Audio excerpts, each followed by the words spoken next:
Hello, hello.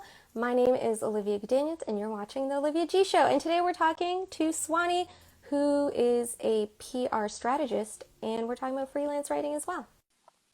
It says waiting, so something's happening. Connecting. Oh my gosh, Yay! I was sweating. Yeah, it worked. It worked. It worked. Yes. So if you guys can hear us, give me a heart, give me a thumbs up. Let me breathe again. I was like, oh my gosh, this needs to happen today. I've I told know. everyone. How are you feeling? I'm good. How are you? I'm good. I'm good. Thank you. Thank you for your patience, everybody. Thank you, Suanny. Welcome to your very first live. Thank you. I'm excited for it. What an entrance, too, huh? I know. You have to be ready for everything. You really do. You really do. Okay, so as I mentioned before, today's episode is all about the world of PR, freelance writing. Suanny here is the expert. So let's start off with telling us, when is it the right time to hire a publicist? Anytime. No. So I think the right time would be when you are interested in understanding how to distribute your message to the public. So once your company is all set up and your brand is all set up and you want to get the public to know this brand because it's already, you've gotten it as best as you could. So you would hire a publicist to work with you on that messaging and to work with you on the messages that you want to distribute and the products that you want to launch or the events that you want to host. For sure. And your job title is a PR strategist. So what does that mean? For those who are That like, what's that? I thought it was just publicist. Yeah, so I think PR careers have evolved because of social media. So PR strategist means that I would come in, work with your brand, formulate a strategy for whatever your goals are, whether that's brand awareness or sales or whatever it is, or influencer marketing, and create a plan, 6 months, 1 year based on what you would want your company to receive, and work with the media to get that out there and work with using social media as well. So it involves a lot.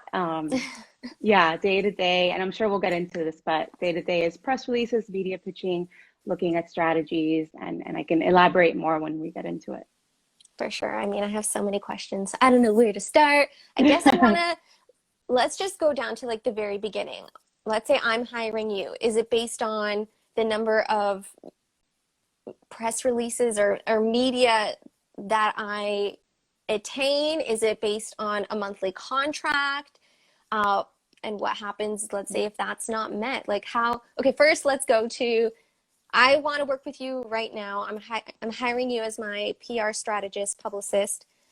What are the time limits, or is there a contract? How does that work? Normally, it would be done by contract, 6 months to a year. There are freelance publicists who do it by project, so it can be a shorter term, and it would be hourly. So hourly, let's say my company or somebody else's company gives you a certain set of hours, and that's how you would sort of negotiate the contract with them. But every agency has a different way of working. So I'm sure you could find something, an agency that would do maybe 3 months, or an agency that has a 1 year minimum, because PR is more of a long-term commitment. So it just depends. Okay. And what happens, let's say we have a whole like itinerary plan and there is no media that comes out of it. Has that ever happened, that you've had a client and you just like, you know what, it's just not working? I know you're always giving solutions, but has that ever happened where you couldn't either get them on that TV show or get them in that magazine, newspaper? And Right, yeah. So that has never happened to me and the companies that I've been with. There are times when maybe the client isn't the best fit. Maybe your agency specializes in beauty and the client is a tech client, right? So maybe you don't necessarily know how to get into that industry or something like that. And in that case, I think the president or the owner wouldn't sign that client, because if you know that maybe it's not, the synergy won't be there, then it is not a good idea to work with that client. So usually you'd sign somebody who you know that you can do good work for, and that you can actually get into the press, that you can get into their publications. Maybe not. Sometimes clients have, obviously everybody wants to be a top tier Yeah. Condé Nast and the New York Times, you know, and it takes a while to get there and to build up your story to be able to get to that point. So I think that's also why it's important to sign with PR for a longer term, so And that have they you can guys, consistently work on that. yeah, and have you guys ever turned somebody away, just been like, you know what, we we love what you do, but you probably, or even direct them elsewhere to another agency? Is that common, or you kind of give everybody a shot? Yeah, so definitely we've turned people away. We had somebody who wanted us to work on real estate, and that is not something uh, that we specialize in. So, you know, it could be maybe we do like a 3-month trial to see how it goes. We can definitely branch out, because I think PR is just all about adjusting and branching. You essentially, you're doing the same thing. You're writing press releases, media pitches, creating strategies that we can do. It's just about how to reach the journalist in that area, which we can also do as well. But if you are wanting to work in PR and you really don't want to work in real estate, then that is not something that, you know, that's not a field you should go into. It's not an industry you should go into. Okay, and what's the refund policy? Is there a refund policy once, or a clause in the contract when you start working with somebody? And either, let's say I start working with somebody on your team and I can feel that maybe they don't believe in me as much as, say, maybe you would. Would they redirect? Would you switch between team members on your in your Yeah, agency? yeah. So I don't really handle the refund policies, but I know that so with a PR agency, you have a certain hierarchy, right? You have your account executive, senior account executive, account director, and most of the times the clients are working with the senior account executive or the account director. If it's not a good fit between them, then maybe the president would decide to switch over to a different account director and try to make it work and try to see what it is that's not working, and just go from there and see how they can be able to fix that. Okay, so if I'm coming to the agency, can I choose like who I'm paired up with? Do I meet a So bunch of no, people, or I'm so yeah, curious. no, it's okay. So yeah, so when you sign with an agency, most agencies have their own topics they specialize in, their own industries they specialize in. And everyone that works in the agency is interested in those industries and is hopefully well versed in those industries.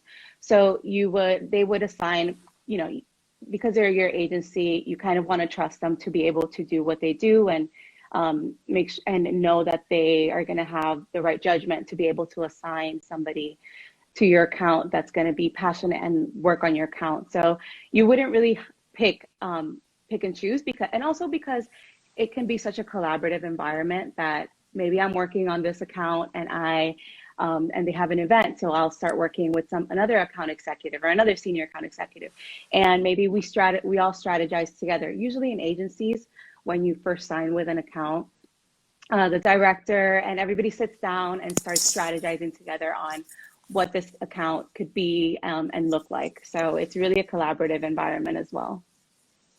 It's interesting because when I started digging deeper into the world of PR, because I work in film and television, so I've been exposed to publicists here and there, but I'm really trying to get my teeth into into the world and understand it. I Yeah. guess I kind of thought PR was kind of like my relationship with my agent. They get paid when I get featured, when I get put into a movie or a TV show, but it's not the same in PR because you're getting paid regardless if anything comes out of it. Right, right. So it's yeah, and it's including media placements and obviously coverage. There's also the whole strategy behind it. And that's something that PR professionals know how to do very well. And that is also something that you're paying for, because not everyone is going to come in and just know what to do or how to reach the public with, with your message, or how to reach press with the message that you want to distribute. So I think that you're paying for the expertise, for coverage, for whatever media kits are created, whatever press releases are created. And that's really, really valuable, because not everyone is going to learn how to do that. And that's also going back to my point. That's why I think that it's very important to sign in the long run, because you can start off with a brand and build it up so that the New York Times will want to cover it, and that it'll be on Condé Nast Traveler or whatever their dream publication is. And working with them, I've had clients that I've worked with for 2 years, and after 2 years was when they were able to get to that point, and that was all PR efforts. That was all positioning, the messaging, and connections. 100%. We have a question that came in too, so I'm going to read it here. What's the difference between a PR firm and a marketing or social media manager?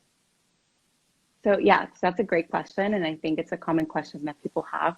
So with PR, what you're mostly going to get from them is dealing with the press, and knowing, and to PR understands how to distribute your message to the press, which is a whole different ballgame than distributing to, let's say, your social media audience, right? You have to be a little bit more, I guess, interactive with social media. And then with marketing, it's more of like the analytics side of it, and like the back end of things, and how do you copyright for your website so that people will actually come in and buy what you have to sell, and how do you create ads for the ads that you maybe want to place on a magazine, right? So PR is the other side of that. You're not creating an ad, you are getting the journalist to cover your brand organically. So let's say I represent a beauty brand, and I have a really amazing retinol cream. I want this, I'm this all for the retinol. Right.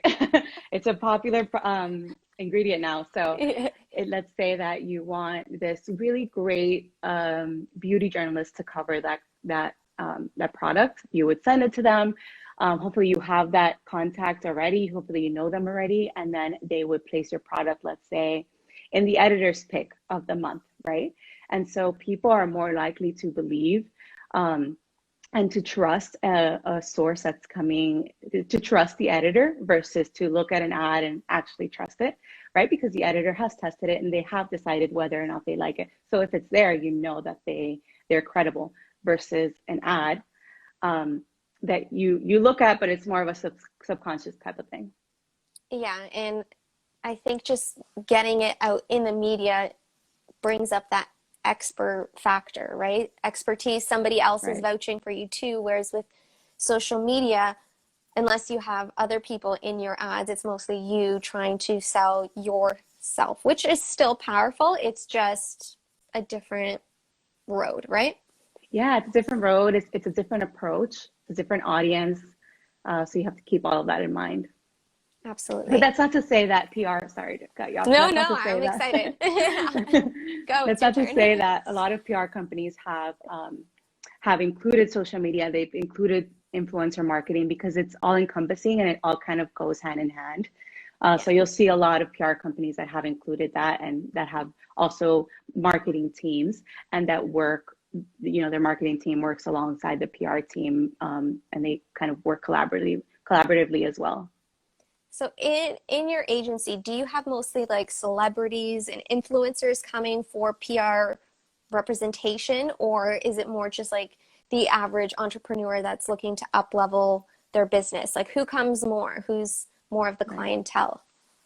So because I live in Miami, and a big part of Miami is travel and hospitality, most of the clients that we've had or that I've worked with have been in the travel and hospitality industry, and that can be a town.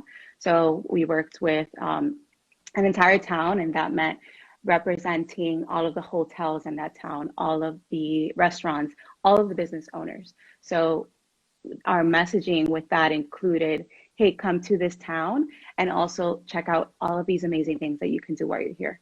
We've also worked with a zoological park. So that's always fun, because working with animals is always great. And like in terms of getting them on TV, and like the camera loves animals. So that's, from a PR perspective, it was fun. And restaurants and hotels. So yeah, so I've mostly focused in the hospitality and travel industry. Awesome. So it's not just PR is not just exclusive to celebrities and influencers. Like if you've got your business set up, you've got your branding set up, your marketing set up, you want to up level and tackle a different area, then you can do that too. Right. Correct. Yay. So there's hope Yeah, for all of us. definitely. Okay, let's talk about the difference between a media kit, a media pitch, press release, press kit. Because I feel like some of them are the same, some of them are different. The names, yeah, it just gets confusing. So, Yeah, of media course. kit, media pitch, press release, press kit. Okay. What are we talking about? Good question. So press release, I'll start with press release. A press release is a document that you use to communicate something to the press. Normally, you would use a press release for a big launch or an announcement that you want to make, something that is pretty significant to your brand or company. And the benefits of a press release is that you can add quotes in there. So you can add a quote from the founder, or the CEO, or whomever, and press can kind of go into that and extract that quote from there. You can also add more information because it's normally a much longer, 1 page and a half document. That's a press release. A media pitch is, so there's different ways you can pitch to the media. You can pitch in person, and that's basically talking about, having a conversation with somebody, talking about the product and seeing where it would be a good fit for them.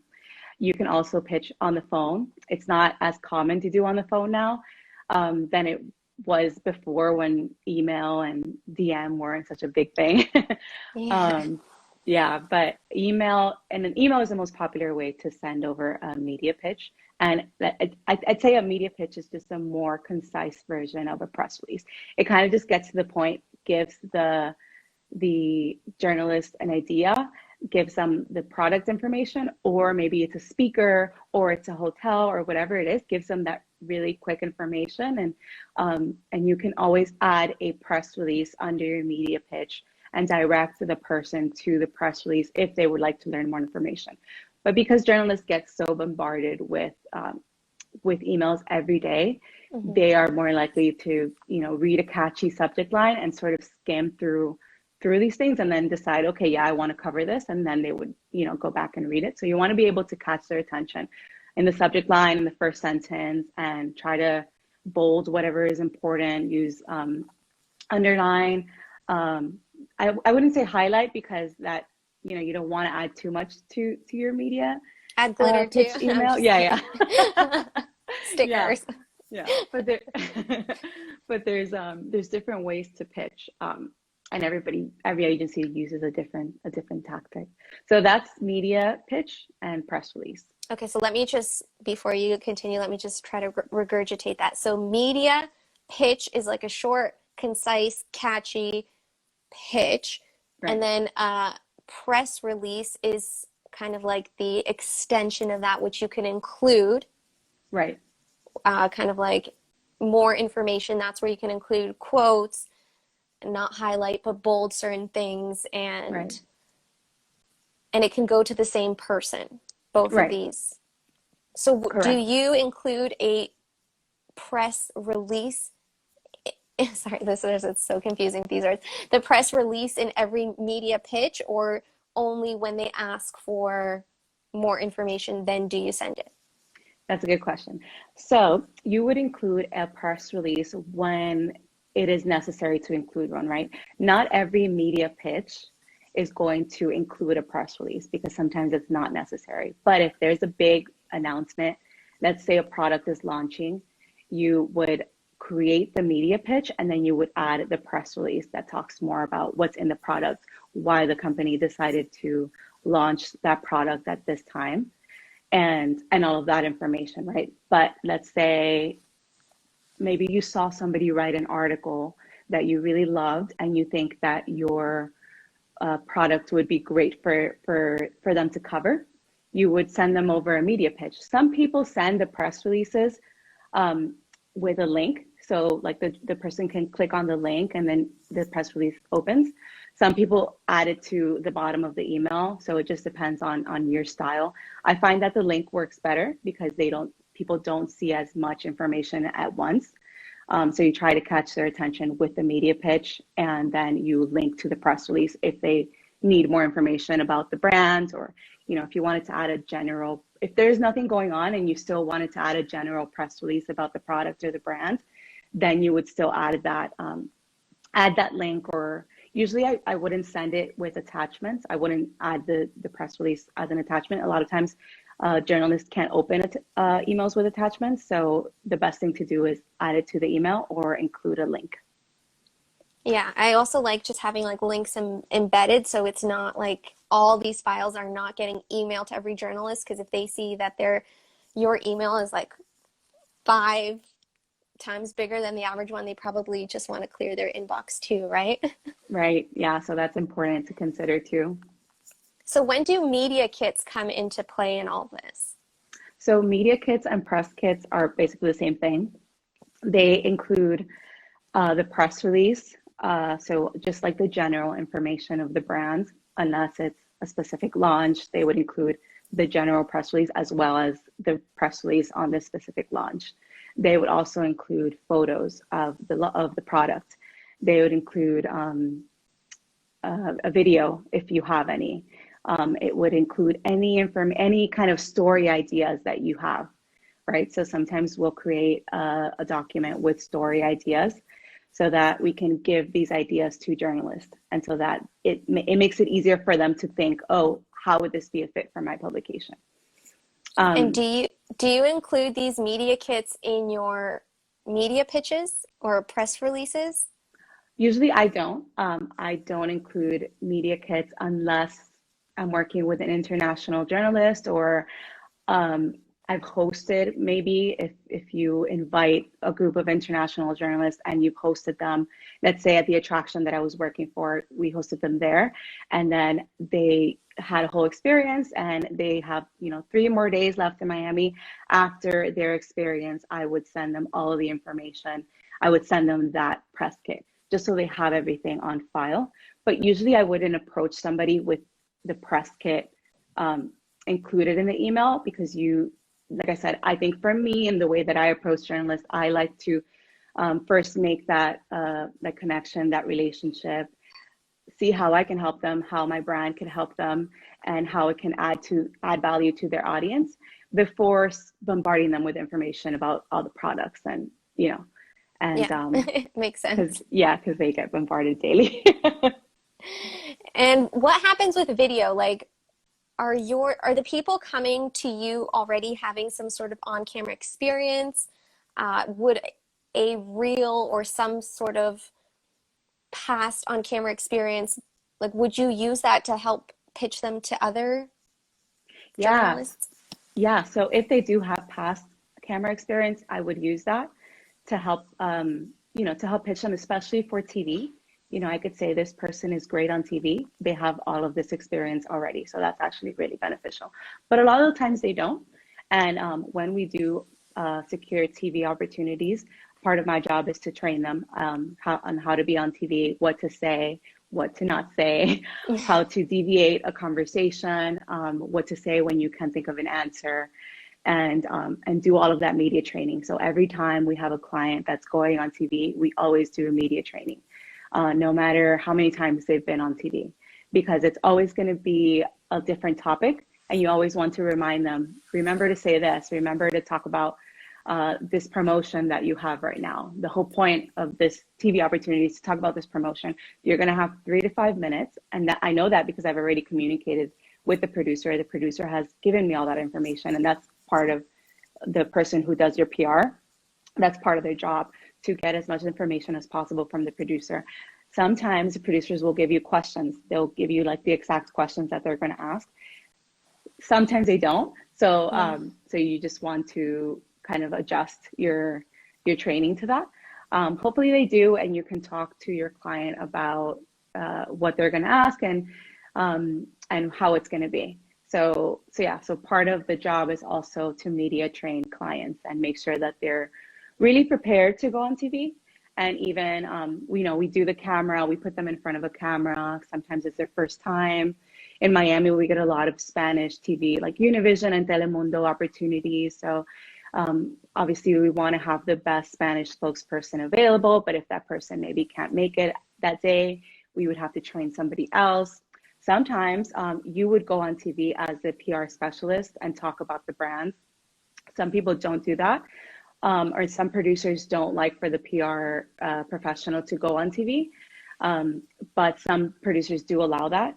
And some people are comfortable with that. Some people are not. So it just depends. But for some job descriptions, you do have to be the spokesperson. That's mostly when you're working in-house, not so much when you're working at an agency. But it does happen when you're working at an agency as well. I've seen you on your YouTube videos have to hop in and be like a visitor for one of your clients. Yeah, and that so happens. You got to go with the job, right? Right. Yeah. And I think you have to be flexible to that and just be prepared for anything. I think TV is my favorite to work on because you just never really know what's going to happen, which is kind of scary, but also like really fun. Yeah. It's also really fun because it can be a great opportunity for you to improvise and see how well you do in that moment. So let's say I'm a client, I'm coming in. Are you always pitching and doing all of this on my behalf? Because I know I've talked to other PR strategists, specialists, media coaches, and they more train the client to pitch themselves. Mm-hmm. But it seems with your agency that you're doing it on behalf of the client. Yes, correct. So, you can take that approach where your business is to train clients to pitch themselves because you have had experience with PR and you maybe have had years of working in PR, so you know the fields really well. So now you're like, okay, well, I'm going to focus on training people to do their own PR. Or you can be an agency that consistently works on media pitching, creating press releases, talking, let's say in influencer marketing or organizing events, and they handle all of that and they kind of take it off your hands. And sometimes that's better because you don't always have the mind of a PR professional, and not everybody has that. Yeah. Just like I wouldn't have the skills that an engineer has, right? So that's why I want to hire an engineer. Exactly. Or you can learn it on Google. Right. I'm kidding. Some things you can, a lot of things you can't. So you can't really learn experience. So for sure. Okay, we've talked so much about PR. I did promise to touch on freelance writing. So you mentioned this quote a lot. You said that PR professionals need to think like journalists, and I just want you to elaborate a little more on that. Yeah, so this is my favorite thing to talk about. Because when I first started, I would make the mistake of pitching my product or brands or hotel or whatever to the media and talking about how great this product was, versus now the way that I look at it, I'm like, okay, well, I'm going to pitch the Huffington Post, right? So the first thing I have to do is I need to look. Let's say I'm representing a beauty brand. Beauty is the easiest to talk I was about. Gonna be like, you're loving the beauty. Let's go to fashion or somebody else. Yeah, okay, let's do fashion. So let's say I'm representing a fashion designer, right? Yes. I would go to Women's Wear Daily, right? That's like the fashion Bible. And I would look on, let's say, the business vertical. And I would look at a business writer, somebody who focuses specifically on business, because let's say that my client has just gotten funding for their business and they're expanding. So I really want that business angle, even though it's still fashion. So I would go to the business vertical. I would look for a writer that focuses on that. And then I would connect with the writer. But before that, I need to read about what the writer has covered in the past. Because if I don't have a relationship with this writer, I can't just send them this email about my company, who they probably are not aware of. I can't just say, oh, like, this is what they plan to do, right? I have to say, this is why you need to cover this person, right? Because if they're going to be, the next this, or they're really making some innovative changes in this industry, They're really sustainable in a different way that nobody has ever done it in the past. And this is why like Women's Wear Daily readers would be interested in this.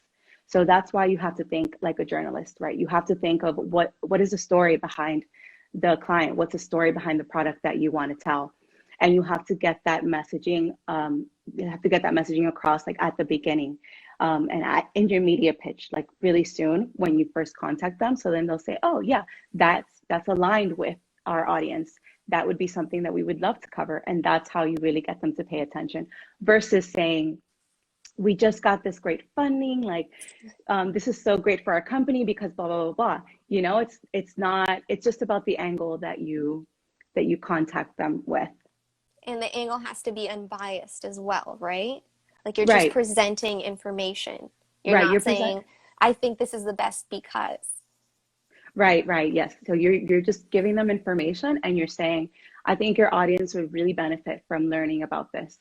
And I think because I've studied what you have covered in the past, I think that this would be such a great, it'll be right up your alley. It'll, you know, you're the expert on this topic and it would be something that you'd be interested in. That's why also you have to be always reading and keeping up with trends and the news and writers and just making sure that you're pitching the right person, because a person who covers tech Beauty. beauty tech on the same platform isn't like going to be super interested in that story. So you just have to really know who you're talking to. It's interesting that we're digging deep into this because I thought I would try to go through the process before having a chat with you just to get some sort of like firsthand experience. Because I've had people submit my work before and it got published, but I haven't done it myself. So I've written some blog posts for my websites and I'm a video strategist, so it has to relate with being on camera and media coaching training. So I thought, okay, I haven't published these articles yet. I've got 4 or 5 great pieces. Let's see if I can maybe get them published somewhere else. So I went on, I don't even remember anymore, the Social Media Examiner. I went on a whole bunch of places that would be catered to my target audience, but it wasn't as easy as just like, I already had the article ready to go. So I really just wanted to give you guys the article and you say if you want it, take it. If not, no. But it's not like that. It has to be more of that's I guess where pitching comes in. The process is more about me going to them being like, hey, I have an article about 5 things you should do before you get on camera. And then from then I should wait for them. And then if they're interested, then I would send them the article. Is there any way where we can just write our articles and just send them over and either they take it or they don't? Or it has to be this like dangling thing like, hey, I've got this. Do you want it? Yeah, so good question. In PR, we call that op-eds, which means that you are the expert on this field. And I'm a publicist, so I'm still pitching you as my client who is the expert on this field. And I'm saying, hey, I have this article that I think, you know, would be a great contribution piece to your publication. And because this person is an expert, they're the right person to write it.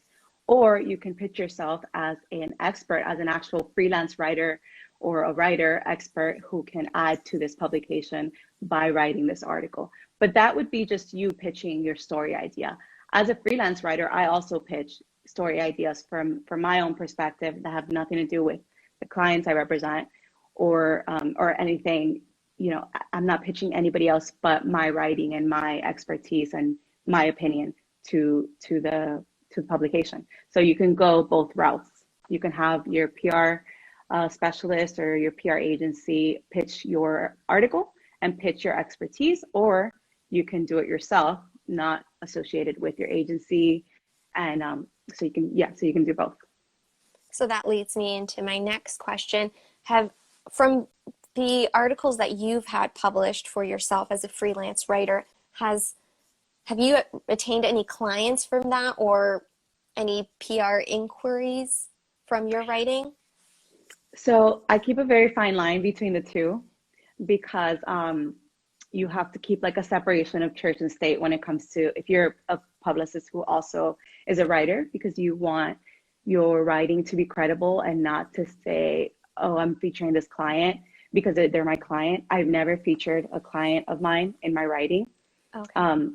I just make it a point not to do that because it can be, you know, it can be conflicting. People can just be really harsh about that. Even if I do believe in my client, I love my client and I really want to feature them, I stay away from doing that and stay away from pitching stories that would involve my clients or that could potentially involve my clients somehow, which is why I don't really pitch, you know, hotels. I don't pitch travel. I normally do lifestyle or Latina topics or marketing or PR because it's not so much of a conflict of interest. And we just got a question. What are the benefits of doing it through an agency? So I'm assuming pitching. And I guess I would answer it in the sense from what I've gathered from this conversation is that it would just accelerate that learning curve in the process and connect you with the right people faster. But Correct, I'll let you, because I'll let you take it. Yeah, you said it. I would just say the same thing. And I think that, you know, when you have an agency do it, you already know that these are professionals who have those connections and who know how to pitch your story. So you don't have to look up how to pitch this or look up or, you know, read all of these articles about what the journalist is covering because they've already done all that work and they already have the background. So you don't have to go through all of that. And that's winning, guys. That's winning. So I want to leave you guys with a resource that I've discovered over the past year or two. It's called Haro, Haro. So a lot of journalists are constantly looking for writers. So I get bombarded in my inbox maybe 3-4 times a day with things that you can possibly pitch to. Have you heard of anything else, Suanny, in regards to where we can pitch to just make the process a little easier? So I use Haro for myself and my clients. And then I also use Twitter. Twitter is big for writers. I actually just have an account because I want to connect with people who are seeking writers or, you know, to connect with publications. So there's a lot of different types of accounts that publish where people that are seeking writers. So Writers of Color is an account that I follow, and they're always posting every day. They're posting a new opportunity from full-time jobs to people that are now looking for, you know, writers of color or Latina writers or Black writers or whatever it is. So I would say Twitter is also a really good resource. Yeah, you never know. We could have had all this stuff right in front of us, but you just have to have the mindset of what you're searching for.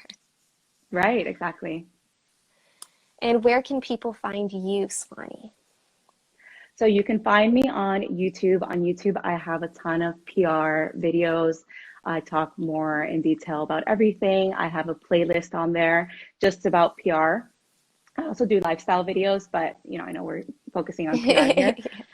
And so I have a playlist that you can check out. You can also connect with me via Instagram. Email me if you're in need of any services.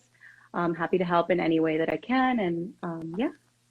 Yeah, and I'll be sure to put her links in the description box. I'll be sure to put her YouTube channel so it'll be easily accessible. And before I let you go, I just want to end off with what happens, like how does the PR world prepare you for crisis situations? Let's say the client gets press and it's not good. Is all press good press? I don't have an opinion on that yet. Okay. But I think that it prepares you because PR teaches you to be adaptable and to learn new things every day and to be constantly going with, you know, what's happening in the moment. And a lot of times, yeah, you'll make mistakes, or that will happen where you are working with a journalist for a long time on a story and then they give it an unfavorable spin. Luckily, that hasn't happened to me a lot, but it has happened. I'd say 1 or 2 times. And in that moment, you really have no control over what the journalist writes, and you don't want to try to get them to change their opinion, or you just want to respect their work as much as you can. If they thought that was a spin to give it, or if they sought out that story, sometimes journalists will seek out a story that's not really there, but you know, they have to get paid too. So I think that's like as real as I can get with you. But you can reach out to them. You can say, hey, like, what why did you take this spin, or what happened here that maybe was miscommunicated or something like that. And that's how you can try to fix it. Sometimes it is not as easy to fix, and sometimes you just have to accept that it was a bad, it was a bad perspective. It wasn't favorable. Depending on what you work on, because I work on hotels, travel, and all of that is like really fun stuff. So there's really not a lot of ways that you can spin that negatively. But let's go back to beauty. Like if your beauty product is let's say not cruelty free, and you want somebody to cover it. I worked actually on a beauty brand, and I had some journalists say I can't cover this brand because they're not cruelty free, right? So you want them to be upfront with you at the beginning versus publishing a story that's unfavorable to the brand. Yeah, you don't want somebody to take you on and then by the end be like, actually, I don't believe in this because of ABC. Like, whoa, whoa, whoa. I guess that's where a professional comes into play to help avoid those mishaps, right? Right, yeah. And sometimes they happen in the moment. I was working with a client where I kind of want to protect their identity. So I won't say like too many details, but at the moment I was on site and something bad happened to a customer on site. And they had to call an ambulance. And so when you're in the ambulance, a lot of people don't know this, but the radio stations have a direct signal to like what they're saying inside when they're on the way somewhere. So they'll like break the news before you can even get to them with a statement saying this is what happened and this is how we're fixing it and this is like what really happened on site. So at that moment you have to act really fast because you're gonna get news stations at your client's site like ASAP, because they're like already on the way with the ambulance to see what happened and to get the news. So you want to be really prepared and have your spokesperson there. Make sure that you let them know what to say and what they should be repeating, and instruct them on how to tell that story. You would also send over an announcement. It can be a short paragraph about what has just happened at this establishment. So you want to try to beat the news in that instance. Yeah. You want to try to get to the news desk before the news desk gets to your client. So you have to work really fast when crisis happens. Well, that's just like a whole. That's like PR. I don't even know. You gotta have just like extra 6 or 7 cents to try to handle all that. But somebody asked Nafi, that feels like a major privacy violation, like when the news is listening in on the broadcast. The radio stations have, I think so. I mean, I know that they do it here. They have access to that information. Maybe not like the details of it, but maybe if an emergency happened in this, because it is a public, it was a public establishment. Maybe that's why it was part of this. It was a city establishment, so maybe that could have been the case. Wow, so that's a lot to consider. That's okay. So yeah, that happens sometimes. Yeah, well, I guess it's like you said in your YouTube videos, you're always on. I can totally relate with that world because in film and television, we work 14-hour days, we work 16-hour days. Like you just never know. Sometimes you're called on weekends, and I know the world of PR is quite similar in that regards. I did not know about all of that extra panic stuff. I assumed it came with the job, but it doesn't always happen, but it happens. Like you. Amazing. Thank you so much for your time. Thank you guys for tuning in. I've learned so much. I hope you have too. If you've just come in now, the replay will be available soon. And all of Suanny's information will be down in the description box. Thank you so much. You are amazing. Thank you, Olivia. I appreciate your time. I appreciate you guys. Thank you. Thanks for everyone for tuning in. Thank you for tuning in till the end. If you have any further questions, you know I'm here for you. I'll meet you down in the comment box below, or you can find me on Instagram and we can connect there further.